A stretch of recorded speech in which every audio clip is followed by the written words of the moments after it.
Okay, hello. Thanks, everybody. Thanks for coming. My name's Nate Slater. I'm a senior manager in our ML Solutions Lab service team. So this is a team of data scientists that actually go out and do work with AWS customers.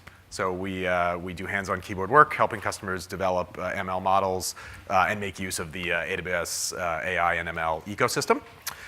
Today I'm going to be talking about the services that we announced at reInvent 2018, this past, I think it was started in late November. And there's a whole bunch of new stuff, so hopefully for those of you that weren't able to attend reInvent, this will be a bunch of exciting new service announcements. So let's dive right in here. So when we talk about the ML stack at AWS, we like to break it into three different layers. And I'll start with the bottom layer, which is basically our infrastructure and framework layer. So this is the layer that data science researchers typically are going to spend most of their time in. Right, these are folks who are already experts in frameworks like TensorFlow and MXNet and PyTorch. They're building custom models.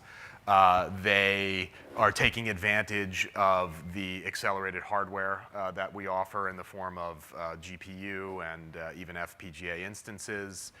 And they're really doing sort of that core data science work. If you move up a layer, then we have our services and platform layer.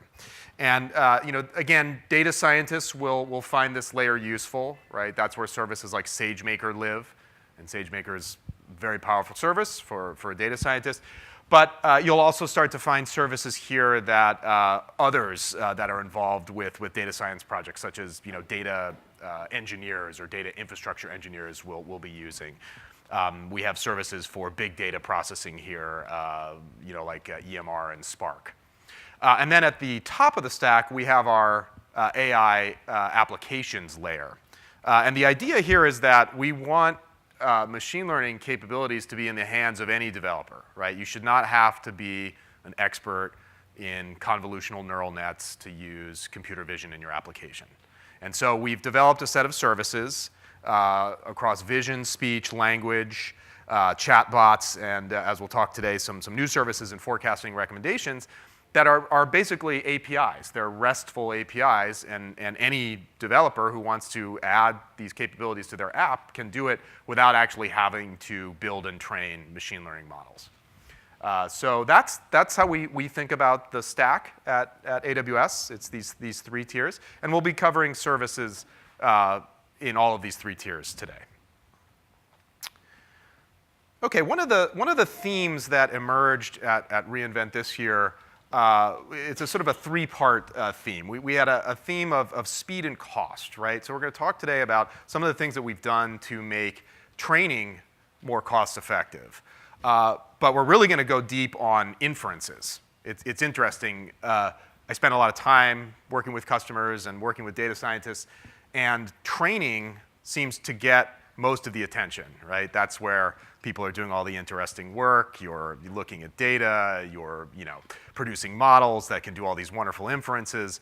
But people tend to overlook the fact that once you have a working model, it's really only as useful as the inferences that it can serve up. And if you look at it from a cost standpoint, you're going to do a lot more inferences than you are training. So we're going to talk today about inferences at a deep level and really examine some of the challenges in doing inferences in a cost-effective way and some of the things that we're doing to resolve those challenges. Another theme that emerged at reInvent was the whole notion of data, right? And in particular, labeled data. Many of the most powerful ML techniques, particularly deep learning techniques, are called supervised techniques. And that requires having data, sometimes large amounts of data, that's labeled, right? That's what you use to train the model. And obtaining labeled data can be very expensive and very time-consuming. Again, I work with customers all the time, and probably the most frequent question we have to ask when we go into a customer who's come to us with many cases, a really compelling machine learning use case. First question we ask is, how much data do you have and is it labeled? And a lot of times, unfortunately, we learn from the customer that They either have a lot of data that's not labeled at all, or it's poorly labeled, or they don't have much data and labeling it is going to be extremely time consuming. And so we'll talk a little bit today about some of the services that we've recently announced that help with this data labeling problem. And then finally, as I alluded to in the previous slide, we're always looking for ways to make machine learning easier to use. Data science is great, super interesting for folks who are software engineers who want to dabble in data science. I think there's lots of great ways to get started with it, but at the same time, there's plenty of engineers out there that may want to add facial recognition to their app. Maybe they want to add translation, and they can do that today without having to build and train their own models. And so it's really exciting to be able to take advantage of these deep learning based applications without having to do the data science yourself. So the first theme, ease of use. Let's go through the new managed AI services. So again, these are the ones at that top layer of the stack that we looked at 2 slides ago. So a new service, it's still in preview, called Amazon Forecast. So this is a service that will do predictions based on time series data. And we are going to have a deep dive session on this later today. So if you do have specific questions about how the service works and which algorithms we're offering and why you would choose one algorithm over the other, I would actually suggest that you wait for that session, because we're going to have, I believe it's one of the product managers from the Forecast team talking about that. So I will give you an overview now, though. So Amazon Forecast, ultimately, it's a managed service. So what that means is you don't have to do any model training yourself, right? We have a set of built-in algorithms. What you provide to us is data. And when you're looking at forecasting, you have the historical data. Classic example would be something like stock prices, right? Or maybe you have sales data or inventory data. And you want to, based on that historical data, make a prediction. And companies do this all the time today, and they've been doing it forever without having to use machine learning, right? They can build statistical models. They can build models that are sort of BI-based, where you need to look at trends and can extrapolate future trend lines from past data. But what's really exciting about the deep learning approach is you can now add other data into your data set, right? You can augment it with additional information. So that's what we call explanatory data. So let's say you're looking at sales data. You can now add things like weather or foot traffic in stores, traffic on the roads even, right? And that gives you a richer feature set that you can build a model on. So you give us the data, and you load it into the service. And then there's a data inspection process that occurs. So what we're really doing there is a couple of things. We're identifying the features that are gonna have the most predictive value, but we're also taking a look at your data, and again, this is all automatic, right? We don't have humans that are doing this, and we can even select the algorithm for you, right? So that's something called auto ML, right? So that's why we say that this doesn't actually require having to do any hands-on data science yourself. Because you can, as long as you've got the data and the data is in a form that we can handle, and we have documentation about what we need, the forms that we need, we can then actually, from looking at your data, actually make a recommendation of which algorithm to use. And then we go through the training process. That should look pretty familiar to anybody who's familiar with these types of workloads, right? Once you know which algorithm you're going to use, then you have to basically select your hyperparameters. You're going to go through several rounds of training, probably doing hyperparameter optimization, where you're tweaking the hyperparameters to get the best performing model. That's the optimization step. And then once you have a model that suits your needs, you can deploy and host that model. What's cool about Forecast is you can choose an algorithm. So if you don't like the one that AutoML is selecting, or you feel like you're going to get better performance for whatever reason from one of the other algorithms, you're free to go in and choose it yourself. And you can even bring your own algorithm in the same or a similar way that you can bring your own model into SageMaker. So if you had a really custom forecasting workload and you built your own model, but you want to use Forecast as a way of doing inferences on that in a fully managed way, you can bring your trained model in as well. So, we're saying basically through the forecast service that, in certain conditions you'll be able to see an improved accuracy, sometimes up to 50%, at 1/10 the cost. And, the accuracy comes through having a rich set of algorithms to choose from. So again, we have, algorithms that are based on traditional machine learning techniques, and algorithms that use deep learning, like deep AR, right? So we've invested quite a bit of time into developing these actual deep learning algorithms, and you can oftentimes get much better accuracy through those. And then, of course, the cost savings comes through the fact that you're not managing any of the infrastructure yourself. We scale it out for you, right? It's elastic. You don't have to run infrastructure that's sitting idle, right? We sort of optimize all of that for you. And this will work with any historical time series data. So in preview today, and I believe we are probably taking folks into the preview. So if that's something you're interested in, again, in the later session, you can get more details on this service. Another new service is Personalize. And so this is essentially a recommendation service. So this would be if you want to provide recommendations to your customers, right? Obviously, anybody who's used Amazon for the last 20 years knows that we've done a lot of work in recommending products based on purchase histories and products that you've looked at. Now with the services like Amazon Digital Music and Prime Video, right? It recommends videos and music that you might want to engage with. So personalization, really powerful and important feature that consumers really sort of demand in an app these days. And one thing that's interesting about personalizations is there's no one-size-fits-all algorithm, because if you look just at some simple examples here, you look at, say, making recommendations about music or film or products or content, there's not a common feature set across those, right? Music may be, the artists you're listening to, the genres of the albums that you choose. Film is going to be based on directors or actors, or the type of movie it is. Is it an action movie? Is it a drama, right? So unlike other areas of machine learning, in particular computer vision, where there's sort of a pretty well-defined set of convolutional neural net-based algorithms that will work really well on most computer vision problems. With personalization, it's a little more complicated. And so what we provide here, similar to with Forecast, is we will take in your data, and that data can be, say, an activity stream, right? Who's clicking on what content are they engaging with, which artists are they searching for, in a music service, or it could be inventory, right? Which products, videos, articles do you have to potentially recommend, and then of course demographics, which is optional, but that plays a role as well.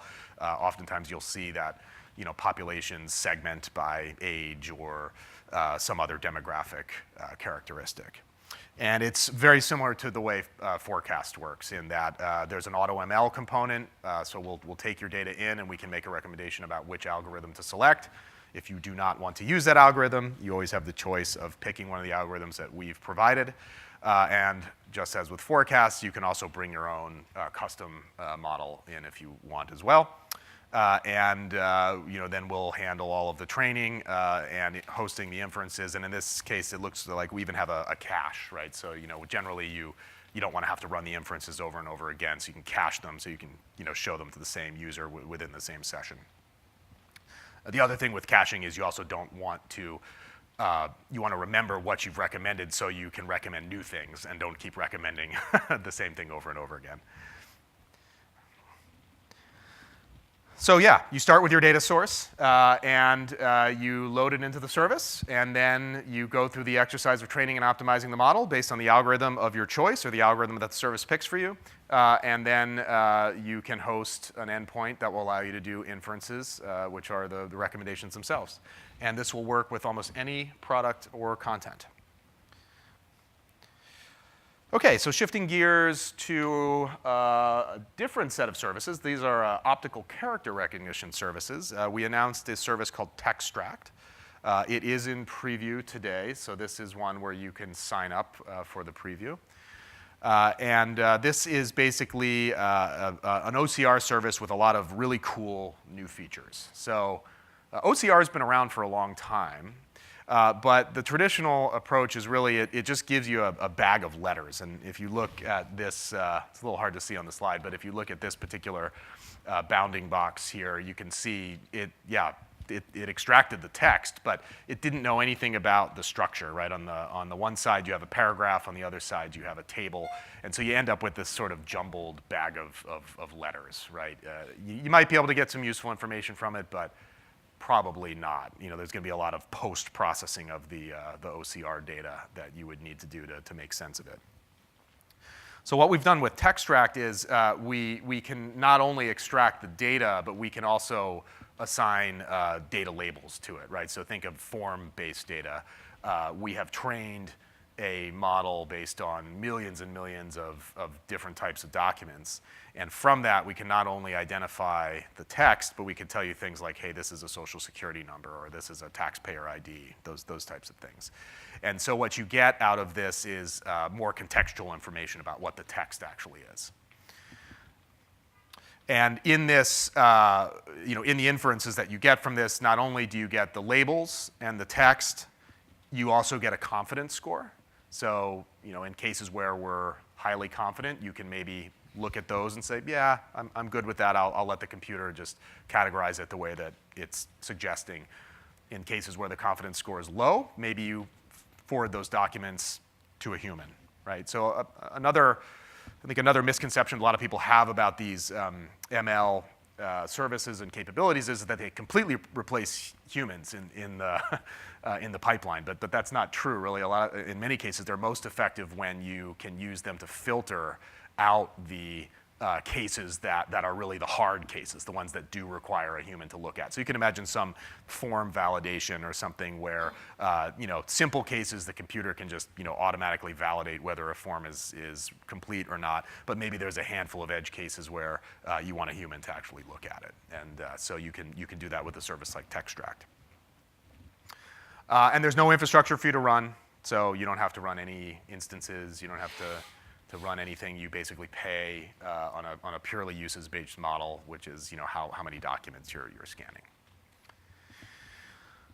So similar to Textract, what we've done with this new service called Amazon Comprehend Medical is we're actually building a highly industry and domain-specific model for processing medical information, right? We work with a lot of different customers across a lot of different industries, and medical data has forever been a very thorny, difficult problem to solve because in many cases it's still very paper-based, right? Doctors still write things down on paper. There's a lot of faxing.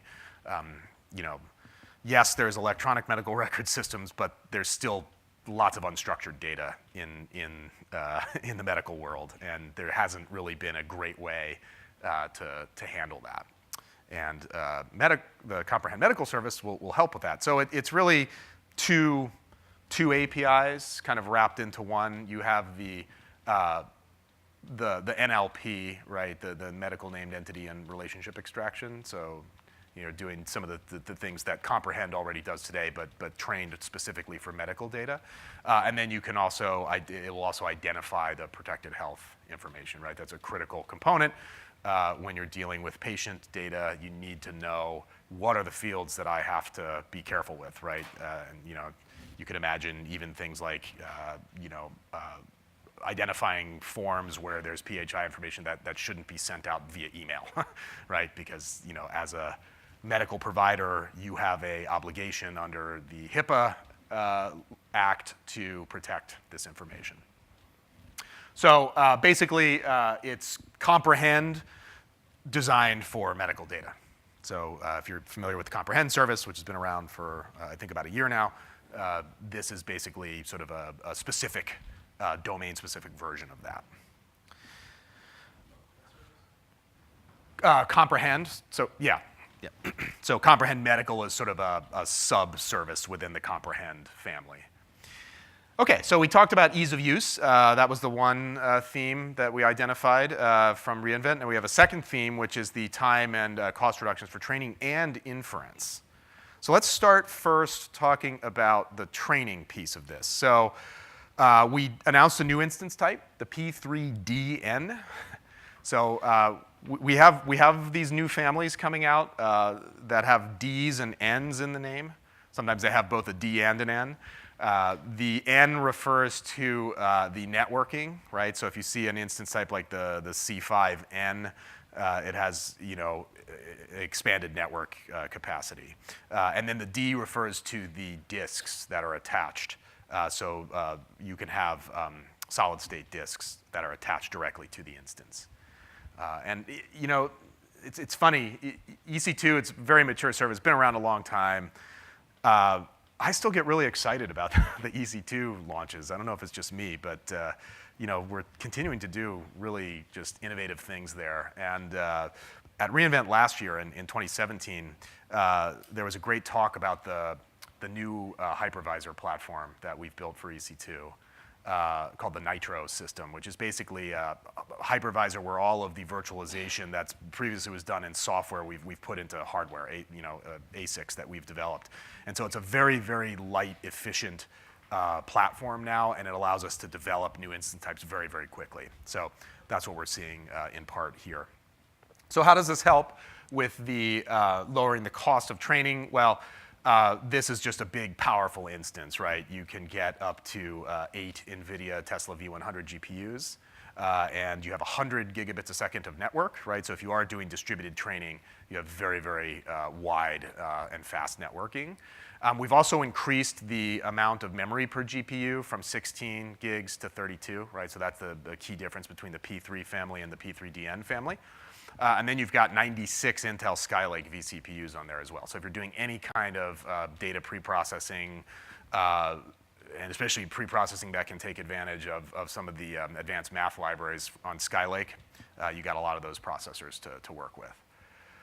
So it's just a really, really powerful instance. And then don't forget the disks, right? So one thing that I've seen, sometimes customers have lots of little files they want to train on, and S3 is great if you have huge amounts of data, and that 100 gigabits of network is awesome for really pulling that data in from S3.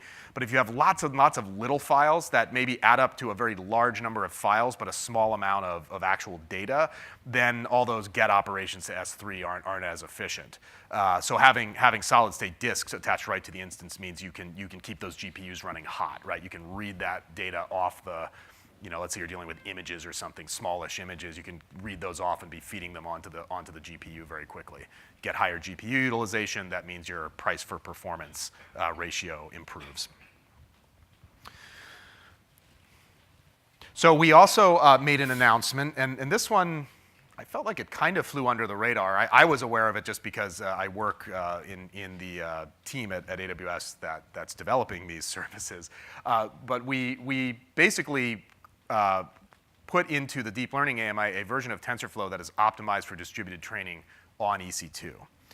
And so going up to, I think, 256 GPUs now, you can get very efficient usage of those GPUs with TensorFlow. So the previous record, or one of the previous records, was 30 minutes to train ResNet, and we can do it now in 14. So there was this sort of known issue with TensorFlow that in a distributed model, you wouldn't see high GPU utilization, right? It'd peak out at about 65%. And now we can get it up to 90% with up to 256 GPUs. So this is a enhancement. It's a sort of a version of TensorFlow that ships with the deep learning AMI. So if you're using the deep learning AMI to launch EC2 instances, this will be there. Okay, so I mentioned earlier that training tends to get all the attention. It's like the favorite child, and inference is sort of like the kid that gets ignored, but really, when you go to run machine learning in production, you're actually going to spend a lot more money on inference than you will on training, in most cases, not in all cases.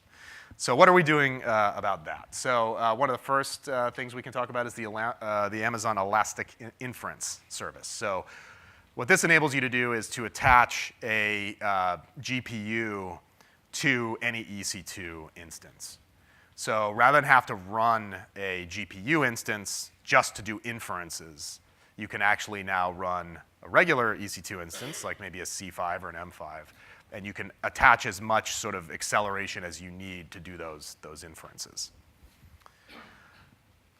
And this is important because if you look at the breakdown of where your costs are going to be, it's about 90% inference and 10% training. And it makes sense, right? If you have a nice working model and you have an app that millions of users are utilizing, you're going to be doing inferences much more frequently than training, right? So you need to be able to get a model to be used for inferences in a way that can handle scale and do it in a cost-effective way. I mean, you can have the best ML model in the world, but if you can't get it to run the inferences you need, you basically have a science project. You don't really have a working system. So the elasticity is important because we realized, there's really not one size fits all for this, right? So, again, for folks who have very complex models, yeah, sure, maybe you will use a GPU, and a GPU instance will be perfect because you keep it busy and there's no idle time or limited idle time, and the cost is actually decent for you. The price for performance is decent. But for others, you can't really come up with that one size fits all. So that's where the elastic inference service helps, in that you can choose the amount of acceleration you need for your particular problem. And we've seen, in certain cases, this can reduce the cost by up to 75%. There's a really good blog post that came out when this service was announced that actually walks through both an example of how to utilize it using a ResNet model, and then it talks about the cost, right? And I think it showed that with a C5 instance with some amount of elastic inference attached to it, I can't remember how many units it had, it was basically about the same price as a P2 instance. So you were getting really nice cost there because you're getting the power of a GPU instance, but at like a CPU instance cost. Okay, so another challenge when you are going to take a model and use it to actually do inferences is that the hardware that the inferences need to be done on is not the same hardware you're using to train the model, right? When you're in SageMaker and you're in an AWS region and you've got all these great P3 instances, you can do whatever you want, right? You've got all this just amazing computing power and network and storage right at your fingertips. But then you've got this model that needs to run on a constrained device that has flaky network connectivity in a manufacturing facility, right? Again, your model's useless if you can't get it on that device that's going to be used to do the inferences. So with Neo, what we've introduced here is a compiler that will take a ML model that's created from any one of these popular frameworks on the left-hand side, and we'll compile it down to the hardware that you see on the right.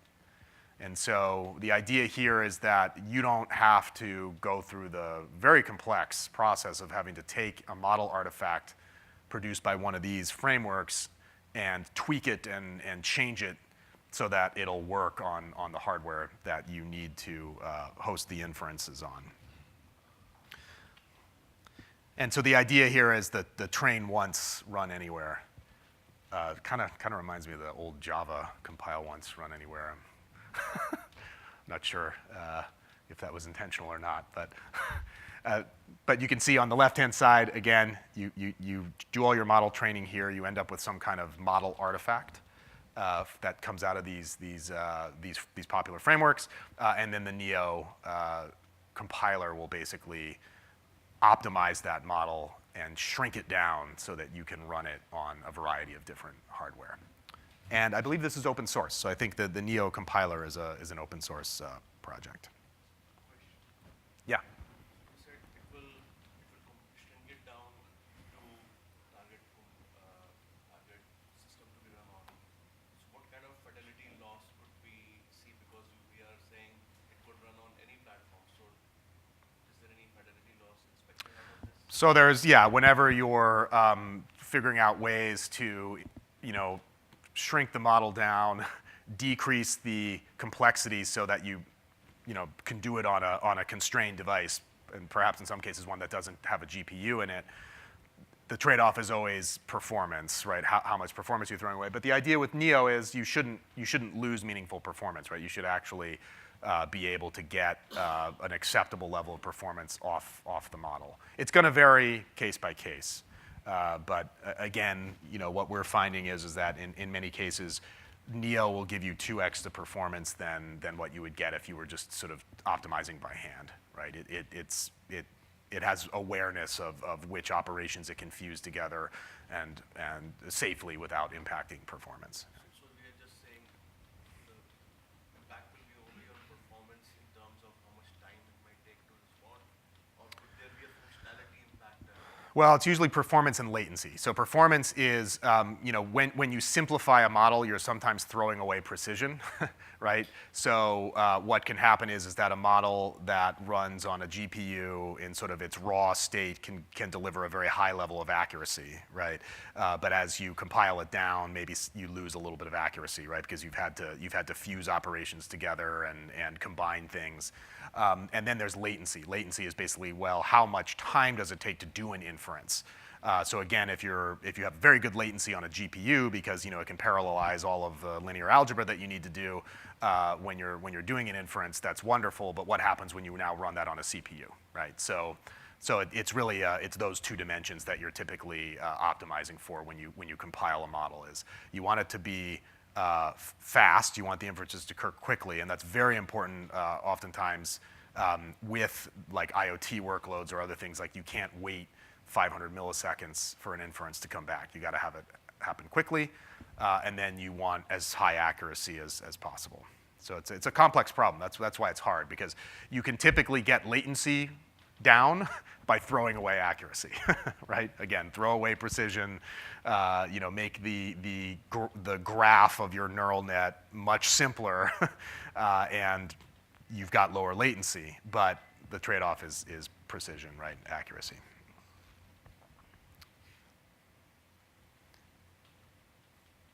Okay, so we've talked about the three themes that emerged at reInvent: ease of use, lowering the cost of training and inferences, and I can't remember what the third one was. Democratizing ML. Let's talk now a little bit about another topic about how you can scale machine learning. So on the surface, if you think about what a machine learning workflow looks like, it should be pretty simple, right? You have some data, and maybe you have to do some ETL and some cleansing of the data. And then you pick an algorithm or you write one by hand. And then you go through several iterations of training your data with the algorithm. And then once you have an acceptable model from those training exercises, you host an inference. So in the abstract, it seems like it shouldn't be complicated, but in practice, it is. Right? And if you think about why that's the case, data wrangling is hard. You get data in all different kinds of formats. We talked a little bit about the labeling problem, right? The data labeling problem, where sometimes you have a lot of data, but it's not labeled. Then, even something like hosting an inference, you'd think, well, that's pretty straightforward, right? But when you start to get into it, you're probably going to have auto scaling, load balancing. Maybe you want to be able to do A/B testing. If you begin to take those inferences to production, you end up having to do a lot of sort of boilerplate work to host them and do them right. And then even model training is iterative. So you want to be able to run multiple training jobs simultaneously. You don't want to have to be writing code that waits for training jobs to finish so you can tear down instances, right? Again, that's all sort of plumbing that doesn't really add a ton of value to the data science that you're doing, but it needs to be there in order for you to do this in a cost-effective way. And so that's really why we built SageMaker. SageMaker, when we launched it at reInvent in I believe it was 2017, the idea here was let's just make it easier to do all of these things, right? You don't have to worry about provisioning hardware. You don't have to worry about installing drivers and all the libraries and frameworks and other things that you need. You can host notebooks directly with it. You can kick off training jobs, and we have orchestration around those jobs themselves. So you can do k-fold cross-validation where you run a bunch of jobs in parallel. You don't have to worry about any of the orchestration and synchronization that you need to do. And then when you have a working model, you can just push it to an endpoint, and we scale that endpoint out for you. So that was really the idea with SageMaker, and we continue to build on that. And what we found is that it really is, we think, and according to many of our customers, the easiest platform for building, training, and deploying ML models. And the corporate logos at the bottom are just a few of the companies that are heavy SageMaker users. But we haven't talked yet about the data labeling problem, right? Your model is going to only be as good as the data that you have. And again, for these supervised techniques, you must have labeled data. And oftentimes you need a lot of labeled data. And even in the cases where you can use something like transfer learning, where you don't need as much labeled data because you're really fine-tuning a model that's already been trained, the people who need to label that small amount of data, take something like translation for legal documents, you probably need to have a lawyer labeling a small set of documents that you're going to use for transfer learning. And lawyers are expensive. They're hundreds of dollars an hour, right? So there's nothing we can do to bring down the cost of a lawyer, but we at least want to make it easier for someone who's going to be labeling data to do it in a way where it minimizes mistakes and minimizes the need to have to go back and ask people to do things twice. So we have added into SageMaker, we've added some capabilities for actually labeling data. And making those data labeling workflows more efficient. So let me get to this slide here. Okay, so and just to give you an idea, sort of a visual representation of how labor-intensive data labeling can be, is you can see here we have some frames of video that are looks like they're taken from a dashboard cam from a car. So this is something that would be very relevant to the autonomous driving use cases that we see. And what we need to do here is object detection. Again, a little bit hard to see on the slide, but you can see that we now have to identify what each of the objects are, right? A human has to go in and do that, right? And so that's a very time-consuming process. And you can imagine if you're dealing with high-resolution video with lots of frames per second, this is an arduous task. So sometimes just getting quality labeled data is a huge impediment to getting started with a machine learning workload. And so that's why we've introduced SageMaker Ground Truth. So Ground Truth is a way of building highly accurate data sets with some built-in efficiencies for data labeling. And so let's talk about how this works. So you've got your raw data, and you basically have to have a human annotate that data, right? So somebody's going to have to go in and provide labels to the data. And then what Ground Truth does, which is very, very cool, it will use a semi-supervised technique, right? So you can imagine, let's say you have a large amount of data and a small amount of it was labeled. You could build a model from that small amount of labeled data that then can be used to label the rest of the data. Let's say it's object detection, right? So maybe you've got a model that you can build that says, oh, this is a piano. And that model's reasonably accurate. So now you can take a whole bunch of images and you can do inferences on those and say, okay, which ones have pianos and where is it in the image, right? So that's why we call it a semi-supervised technique, because you are starting with a small amount of actual supervised labeled data, and then you're using that to automate the process. You have to be careful with this, because if there's a bias in the original data that you've labeled, that bias will show up in the model. And of course, accuracy is important, right? You wouldn't want to automatically label something where the model's labeling it with low accuracy. So what we've added to account for that is that there's this human step here too. So you can again, it's one of these things where if you have a confidence threshold that you're comfortable with for automatically labeling data, SageMaker Ground Truth will go ahead and just automatically label it, but anything that doesn't meet that confidence threshold can go to a human for actual human labeling. And what you end up with at the end of this is labeled training data. So the idea here is that you can be a lot more efficient and take a large amount of unlabeled data and use this process to end up with a labeled data set that's appropriate for supervised machine learning. And what's also nice about this is there's sort of a self-reinforcing quality to it, where the more human annotations you do, those get fed back into the semi-supervised piece, and it gets more accurate over time, right? So again, the model gets better as it is retrained on those high-quality human annotations. You got a bunch of choices for creating that training data set, using human intelligence tasks. So we have Mechanical Turk. It's been around for a long time, so you can basically set up a workforce in Mechanical Turk. In some cases, that's not appropriate. You can imagine something like digital pathology or radiology use cases. You probably don't want a bunch of strangers looking at slides of patient information, right? So you could create a private workforce, right? So this would be you identify people that have permission to go in and label those images. And then there's some third-party vendors that we work with who provide this service that can plug in, the human intelligence service that can plug into SageMaker Ground Truth.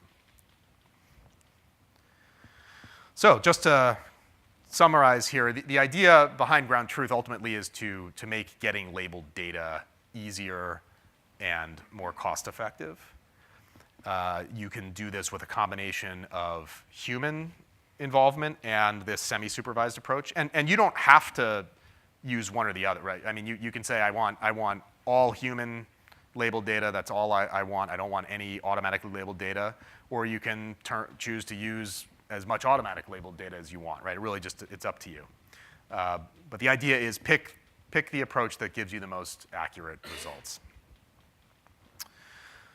So let's talk quickly about the marketplace for SageMaker. So when we launched SageMaker, one of the things that I thought was really cool, and I still do, is the built-in algorithms, right? So when SageMaker came out, you could spin up a notebook and you could build your own neural net, and you could then scale that out and train that neural net on a bunch of data and host inferences on it. But there were these built-in algorithms. So if you had a problem where you thought, okay, well, I just basically need to do, say, a logistic regression on this. We had the linear learner algorithm, and you could just use that out of the box. So and we had a whole bunch of different algorithms for lots of different use cases. And so what we've done with the marketplace for machine learning is to extend that concept so others can now actually develop algorithms and sell them, in a marketplace, so that people can use those. And right now, what you can do is you go into the marketplace. It's similar to the EC2 marketplace that we have. And basically, you can look through a menu of available algorithms, and if you find one that works for you, you can choose to use it in SageMaker. So this is just really a way of being able to take work that others have done, where they maybe have reusable algorithms to solve various problems, and making them available for anybody who is using SageMaker. And I think, yeah. So that's an interesting concept. So do you also have any data also available in marketplace for different use cases in the marketplace? Right. That is separate. We do not have a marketplace for data. We do have a number of public data sets that we host on S3, but this is just the algorithms, so not data, just algorithms. Yeah. But the data piece is interesting for sure, right? So right now, and this slide deck is a couple weeks old, so this may actually even be a little bit larger number of models, but we had over 150 models at the time this deck was created, from selected vendors that you could use in the marketplace. Okay, and then finally, another really very cool and very powerful feature in SageMaker is the reinforcement learning feature. And we actually did a set of workshops at reInvent this year with a self-driving car, a model car, that used reinforcement learning to actually learn how to drive. So the workshops we did previously would be someone controls a car with a remote control, and we would have the human input of turn left, turn right, turn left, turn right. That basically becomes a label for an image that's being captured by a camera on the car, and then you build a computer vision model based on that. Well, reinforcement learning is you don't actually have to have a human driving the car at all. It basically learns as it practices going around the track. And that was called Deep Racer. And it uses the SageMaker reinforcement learning capabilities. And so this gets to what I was speaking to with ground truth, in that historically there's been unsupervised learning and supervised learning, and supervised learning has required labeled data, and it oftentimes requires a lot of labeled data. Unsupervised learning, those are sort of techniques like clustering and others. Those techniques can infer patterns from your data without having labels. But there was sort of this in-between state, which is, well, how do I, wouldn't it be great if I could, have the best of both worlds, where I could have the algorithm essentially learn from my data without having to have huge amounts of labeled data in the way that the supervised technique requires. And so that is basically where reinforcement learning fits in. The idea here is that instead of telling the computer what, say, an image is by providing a bunch of images with that label on it, the computer can learn through sort of a set of incentives that you provide it. It'll learn the quote-unquote right answer, right? So it's sort of a new way of looking at this problem of supervised learning. And so there's a number of use cases that we've seen with reinforcement learning: supply chains, manufacturing, autonomous cars, drones, right? Robot manipulation. It's really, really useful in cases where the environment that your agent is exploring has lots of states in it, right? And again, just going back to the labeled data problem, if you wanted to do a supervised model, you would have to essentially come up with every possible permutation of state that agent could be in at any given time and then label it. The reinforcement learning technique allows the agent to explore that environment, that world of states, and learn which states are the good ones to be in and which ones are the bad ones to be in.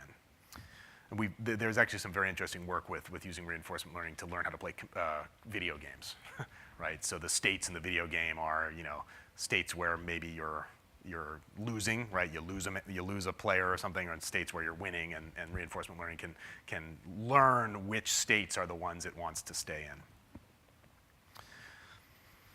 So how does this work, right? So with the reinforcement learning capability in SageMaker, we've introduced it into two different frameworks, TensorFlow and MXNet. And then we introduced a toolkit that basically allows it manages the interaction between the agent and the environment, right? So the way you train models with reinforcement learning is a little bit different than other techniques. So we've had to build some features into SageMaker to use this. And as I mentioned, at reInvent, we launched this Deep Racer car. And it's a little, the idea here is the same idea behind Deep Lens, right? We're going to make these available for sale. I believe they're in pre-order now. But it's a remote control car with a camera on it. And it has an accelerometer, a gyroscope, four-wheel drive, chassis. The compute sits on the car, so it actually has a power supply on it, so that the actual compute that's doing inferences sits on the car. And we've provided a fully next slide here, a fully logical simulation environment, right? So what you can actually do is you can train your model in a simulation environment. So you don't actually have to have the physical car itself driving around. You could do it that way, but it's more efficient to do it in a simulation environment. And so the simulation environment basically mimics what the car sees as it drives around a track. And then you provide what's called a scoring function. So this is really the key to reinforcement learning. The scoring function is how the algorithm learns, right? And one of my teammates said that it's interesting because normally what you're trying to do is when you optimize an algorithm, what you are trying to do is minimize the error, right? So you have the ground truth, that's the labeled data, and then you essentially want to minimize the number of times you're getting that wrong. And so you use something called a loss function. A simple one would be like sum of squared error, and you try and minimize that loss function. You do this with some mathematical techniques called stochastic gradient descent. Well, with reinforcement learning, you're essentially doing gradient ascent, right? So you're doing the opposite. You want to maximize the points that you're getting from this scoring function.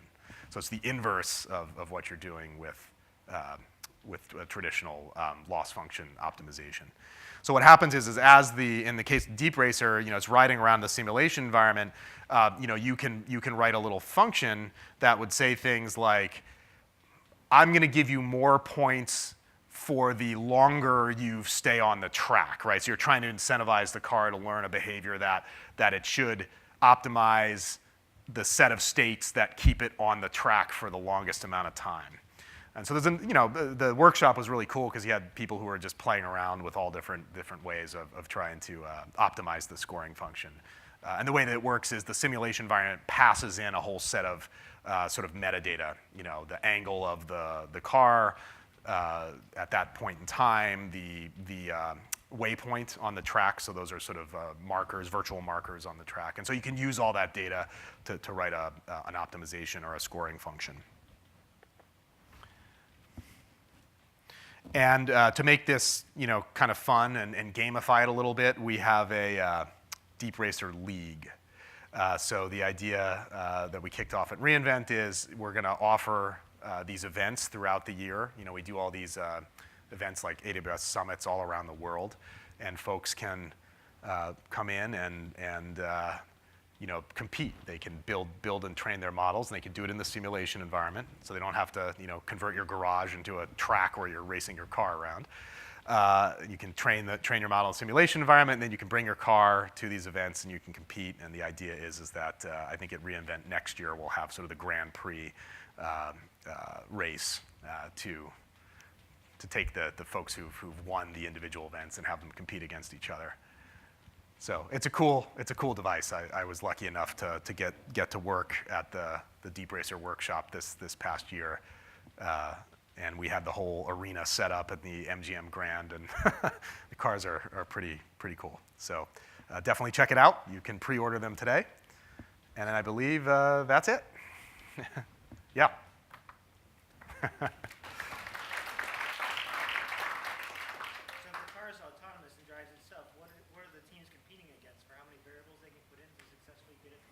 It's really this, can you come up with a scoring function that maximizes the speed at which the car goes around the track and minimizes the amount of times it crashes, right? So the idea is you have to be able to get the car around a track, and it's got a couple of hairpin turns and things in it. So you could take a very cautious approach and basically write a scoring function that only incentivizes the car to make it around the track, but then someone else may have one that incentivizes the car to go faster, right? So it's going to be who can get the car the fastest lap time. And as I mentioned, the optimization function or the scoring function has access to a bunch of data that the car is gathering as it's going around either the physical track or the simulation environment. How fast can they go? Great question. So they're actually, you can calibrate the motor. So we had it sort of calibrated right at sort of the midpoint, but you can calibrate it to go as fast as the motor will allow it. I don't know what that is in terms of miles per hour or anything, but that is something you can control. Do they race on the track at the same time? No, they do not race at the same time. That would be very, very cool, yeah. So it's individual cars. Yeah, we don't have them going at the same time. So. Right, right. Look at our text tract, some of the preview a few weeks ago, but we never get into it. Can you Yes, so question was, if you've signed up for the preview for Textract, when will your account be whitelisted? Unfortunately, the answer I can give you is I don't know. If you have an AWS account manager that your company works with, they may be able to get a little bit more visibility into what's going on there. Typically, the way we do this, and all service teams do it differently, so I'll caveat that, but what I've seen to be sort of one of the more common patterns is we have an initial flurry of accounts, particularly after the announcements at reInvent, and then we whitelist them in batches. And so, a couple of times a week, we'll bring 50 to 200 accounts in. So sometimes we can sort of give you an idea of where you are in the queue, but it really just depends on how much the product teams are willing to reveal. But I would check with your account manager as the first stop there. If you have enterprise support, also a technical account manager would be someone who could help with that as well. Other questions? Okay. Well, thanks. I'll stick around for a little bit if you did want to just ask questions to me after the presentation. Happy to stay here for a bit and turn it over to the next speaker.